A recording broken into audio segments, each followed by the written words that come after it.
بسم اللہ الرحمن الرحیم۔ السلام علیکم۔ آپ کی سماعتوں کو چھونے والی آواز سعید ولیشہ بطول کی، اور آپ دیکھ رہے ہیں کنیزان فاطمہ۔ آج ہم بات کریں گے عید غدیر کے بارے میں کہ عید کیوں منائی جاتی ہے، اس عید میں کیا ہوا تھا اور اسے غدیر خم کیوں کہا جاتا ہے۔ لیکن اس سے پہلے نئے آنے والے دوستوں سے گزارش، اگر آپ ہمارے چینل پہ نئے ہیں تو سبسکرائب ضرور کر دیں تاکہ اس طرح کی معلوماتی ویڈیو آپ کو بر وقت ملتی رہے۔ شکریہ۔ 10 ہجری میں سرکار ختم المرسلین نے حج کا ارادہ فرمایا۔ ہجرت کے بعد سے حضور اکرم صلی اللہ علیہ وسلم کو مختلف اسباب کی بنا پر یہ فریضہ نہیں انجام دے سکے تھے، مگر جیسے ہی فضا کو ٹھیک پایا، حالات درست نظر آنے لگے، سرور کائنات نے اپنے عزم زمین کا اظہار کیا اور لمحوں میں یہ فرحت انگیز خبر باد صبا کے جھونکوں کی طرح صحرا صحرا اور بستی بستی تک پہنچ گئے۔ لوگ برسوں سے انتظار میں تھے، دیکھیے کب نصیب جاگتا ہے اور کس وقت حج جیسی عبادت کے اعمال سردار انبیاء کی سائمہ ادا کرنے کی سعادت حاصل ہوتی ہے۔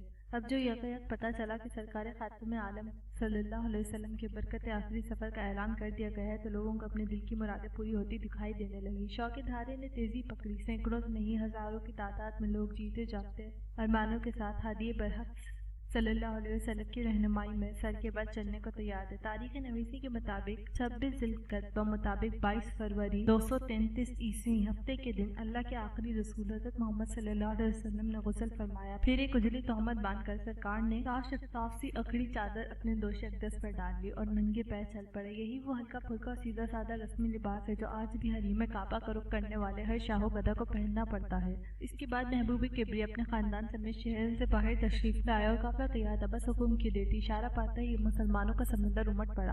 حضور نبی کریم صلی اللہ علیہ وسلم کی سفر کا کوئی ایسا واقعہ نہیں جسے سیرت نگاروں نے قلم بند نہ کیا ہو۔ اگر یہ کہا جائے تو مبالغہ نہیں ہوگا کہ تاریخ نے اس قافلے کی راہ و منزل کے تمام نقش و نگار سمیٹ کر دل میں پیوست کر لیے اور رفتار و گفتار کی ہر اونٹ اپنے کلیجے میں اتار لی۔ اعداد و شمار کے سلسلے میں جن سیرت نگاروں نے احتیاط سے کام لیا ہے، ان کا خیال ہے کہ اس مقدس سفر میں مدینے سے جو لوگ حضرت صلی اللہ علیہ وسلم کے ساتھ روانہ ہوئے تھے، ان کی تعداد 90,000 سے کسی طرح کم نہ تھی۔ ان کے علاوہ دوسرے علاقوں سے جو مسلمان مکے پہنچے تھے وہ بھی ہزاروں میں تھے۔ اس لحاظ سے مشہور مورخ ابن اسیر جزری کا یہ اندازہ بالکل صحیح معلوم ہوتا ہے کہ حجۃ الوداع کے موقع پر کوئی 1,40,000 کا مجمع تھا۔ مدینے سے مکے تک کا یہ سفر 10 دن میں طے ہوا۔ بتایا جاتا ہے کہ 22 ذی القعدہ 10 ہجری بمطابق 233 عیسوی ہفتے کے دن دوپہر کے وقت سرور کونین مدینہ سے چلے۔ جمعرات 28 ذی الحجہ بمطابق 21 مارچ 9 روز کے دن یہ رکوع قافلہ جحفہ پہنچا۔ جحفہ مکہ معظمہ سے 13 میل کے فاصلے پر ہے۔ یہ وہ مقام ہے جہاں سے مدینہ، مصر، شام اور عراق والوں کے راستے الگ ہو جاتے ہیں۔ اس کے قریب کوئی 1.5-2 میل کی مسافت پر ایک تالاب ہے۔ عربی میں تالاب کو غدیر کہتے ہیں اور اس کے صحیح محل وقوع کو تاریخ حدیث کی زبانی خم کے نام سے یاد کرتی ہے۔ ساحل غدیر پر پہنچتے ہی اچانک قافلے کو رکنا پڑا۔ کیوں؟ جبریل وحی لے کر آئے تھے اور سرکار رسالت صلی اللہ علیہ وسلم نوائے سروش پر ہم گوشت تھے۔ یہ ترجمہ: اے رسول، تمہارے پالنے والے کی جانب سے تم پر جو حکم نازل ہوا ہے، اب اس کی نشر و اشاعت شروع کر دو، اور اگر تم نے یہ نہ کیا تو گویا رسالت کے فرائض ہی نہیں پورے کیا، اور خدا تمہیں لوگوں سے محفوظ رکھے۔ سورہ مائدہ آیت نمبر 67۔ دن بڑی سخت گرمی تھی، زمین آگ کی طرح جل رہی تھی۔ کچھ لوگ قافلے سے آگے نکل گئے تھے، کچھ پیچھے رہ گئے تھے۔ حضور اقدس صلی اللہ علیہ وسلم نے تیز گام افراد کو واپس بلایا، سست قدم لوگوں کو جلدی پہنچنے کا پیغام پہنچایا۔ ظہر کا وقت بھی آ گیا تھا، اذان دی، صفیں بننے لگی، رسالت اپنی پناہ اپنی جانماز کی طرف بڑھے۔ نماز شروع ہوئی اور ختم نماز کے بعد حبیب کبریٰ صلی اللہ علیہ وسلم حیرت و استعجاب سے بھرپور مجمع کو دیکھتے ہوئے دنیا کے سب سے انوکھے اور عظیم تاریخی منبر کا رخ فرمایا۔ حضور اقدس صلی اللہ علیہ وسلم نے ایک لمبا طویل خطبہ دیا۔ آدھے خطبے کے بعد حضور نے فرمایا، میری آواز سب تک پہنچ رہی ہے نا؟ لوگوں نے اس بات میں جواب دیا، جی ہاں، ایک ایک لفظ دل میں اتر رہا ہے۔ اس کے بعد سلسلہ تقریر جاری رکھتے ہوئے حضور نے ارشاد فرمایا،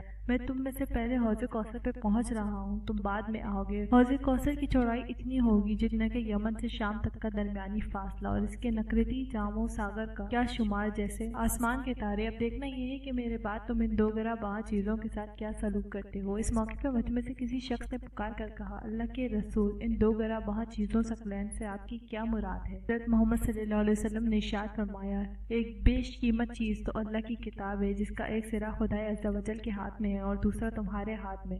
اسے تھامے رہو گے کہ گمراہ نہ ہو پاؤ گے، اور دوسری گرہ بہشائے میری اطرت ہے، اور خدائے لطیف و خبیر نے مجھے بتایا ہے کہ یہ دونوں میرے پاس حوض کوثر پر پہنچنے تک ایک دوسرے سے الگ نہیں ہوں گے، ہمیشہ ساتھ رہیں گے۔ ان دونوں کا اتحاد دائمی ہے، تم ان سے آگے نکلنے یا ان سے پیچھے رہنے کی کوشش نہ کرنا، ورنہ اس کوشش میں مریم ایٹ ہو جاؤ گے۔ یہ کہہ کر رسول صلی اللہ علیہ وسلم نے علی علیہ السلام کا ہاتھ پکڑ کر جتنا اونچا کر سکتے تو اتنا اونچا کیا، اور اس کے بعد پھر عالی شان اجتماع سے یہ مخاطب ہوئے، لوگوں بتاؤ تو صحیح، مومنین پر خود سے زیادہ کسے اختیار حاصل ہے؟ لوگوں عرض پرواز ہوئے، اللہ اور اس کے رسول بہتر جانتا ہے۔ یہ سن کر حضرت محمد صلی اللہ علیہ وسلم نے فراز ممبر غدیر سے اعلان فرمایا، خدا میرا مولا ہے، میں ایمان والوں کا مولا ہوں، خود ان سے زیادہ ان پر اختیار رکھتا ہوں، بس جس کا میں مولا ہوں اس کا علی مولا ہے۔ تاریخ نگار لکھتے ہیں کہ سرکار دو عالم نے اس جملے کو 3 مرتبہ دہرایا۔ اس کے بعد حضور اکرم صلی اللہ علیہ وسلم نے ارشاد فرمایا، پروردگار جو علی سے محبت کرے اسے تو دوست رکھ، اور جو علی سے بیر باندھے اس سے تو بھی دشمنی کا برتاؤ کر۔ علی علیہ السلام کی کمک کرنے والوں کی مدد فرما، اور جو لوگ علی علیہ السلام سے روگردانی کریں ان سے تو بھی منہ موڑ لے، اور پالنے والے علی جدھر کا رخ کرے تو حق کو بھی اسی طرف پھیر دے۔ پھر ارشاد ہوا، دیکھو جو لوگ اس وقت حاضر ہیں وہ اس بات کو ان افراد تک پہنچا دے جو یہاں موجود نہیں ہیں۔ زید بن ارقم کہتے ہیں کہ سرکار رسالت کے آخری جملے کے ساتھ لوگ جوک در جوک ممبر کی طرف بڑھے۔ سارے مجمع نے ایک ہو کر عرض کی، بسر و شمس ہم دل و جان سے اللہ اور اس کے رسول کا حکم بجا لائیں گے۔ اور پھر تمام حاضرین نے مبارک و سلامت کے شور میں علی ابن ابی طالب علیہ السلام کی بیعت کرنا شروع کر دی۔ ہر شخص نے بیعت کرتے ہوئے تبریک پیش کی۔ یہ جشن اپنی پوری جلوہ سامانیوں کے ساتھ 3 دن تک جاری رہا۔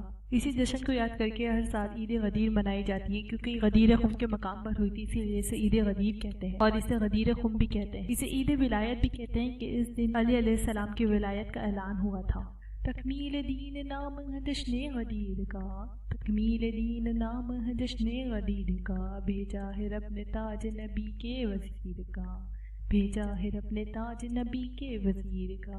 اگر آپ کو ویڈیو اچھی لگی تو لائک ضرور کیجیے گا۔ میں آپ سے ملوں گی اگلی ویڈیو میں، تب تک کے لیے اللہ حافظ، فی امان اللہ۔